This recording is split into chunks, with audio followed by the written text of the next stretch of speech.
All, welcome back to our channel. So students, in this video we will discuss the unit 5 short explanation video of the subject business policy and strategy. So ఇంతకుముందు వీడియోస్లో నేను already long videos అన్నీ explain చేసి పెట్టాను. Short వీడియోస్లో like బ్రీఫ్గా explain చేయడానికి అనేది ఈ వీడియో చేయడం జరుగుతుంది. లాంగ్ ఎక్స్ప్లెనేషన్ వచ్చేసినట్టయితే మీకు షార్ట్ ఈజీగా అటెంప్ట్ చేయగలుగుతారు, బికాస్ 2 మార్క్సే కాబట్టి. ఇందులో ఫస్ట్ ఇంపార్టెంట్ క్వశ్చన్ ఏంటంటే కార్పొరేట్ గవర్నెన్స్. కార్పొరేట్ గవర్నెన్స్ అంటే ఏంటంటే ఒక కంపెనీ కానీ ఒక ఆర్గనైజేషన్ కానీ ఎలా మేనేజ్ చేసుకుంటుంది అంటే వాళ్ళ యొక్క ఫైనాన్షియల్ స్టేక్ హోల్డర్స్కి ఎలాంటి ఫేర్ షేర్ ఇస్తుంది, ఎలాంటి ఎర్నింగ్స్ అలా అసెట్స్ కానివ్వండి, ఎలాంటి వాళ్ళు ఎన్షూర్ అంటే ఎలా ఆర్గనైజేషన్ మేనేజ్ చేసుకుంటారు అనేది corporate governance. What is mean by social responsibility?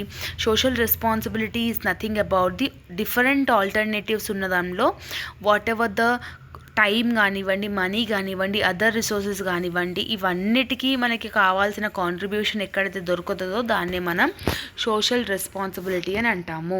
ఓకేనా. బిజినెస్ ఎథిక్స్ అంటే ఏంది? ఇల్లీగల్ పనులు చేయకుండా నీ యొక్క బిజినెస్ని నువ్వు ఈజీగా మెయింటైన్ చేసుకోవడం. నెక్స్ట్ ఇంపార్టెంట్ క్వశ్చన్ ఏంటంటే smart governance.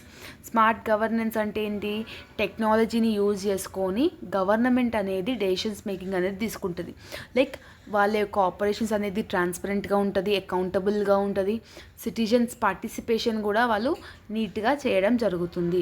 Next one good corporate citizenship అని అడుగుతున్నారు.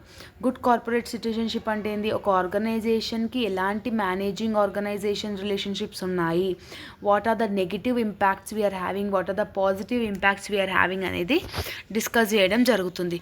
అండ్ ద లాస్ట్ వన్ వాళ్ళు సోషల్ రెస్పాన్సిబిలిటీకి ఎథికల్ రెస్పాన్సిబిలిటీస్కి డిఫరెన్స్ అడిగితే ఏవైనా 2 డిఫరెన్సెస్ రాయండి. సోషల్ రెస్పాన్సిబిలిటీ అంటే ఏంది? సోషల్ డెవలప్మెంట్ కోసము, వాళ్ళ వెల్ఫేర్ కోసము రోడ్స్, బిల్డింగ్స్, స్కూల్స్ ఇట్లాంటివి ఉంటాయి కదా దాని మీద. ఎథికల్ రెస్పాన్సిబిలిటీ అంటే ఏంది?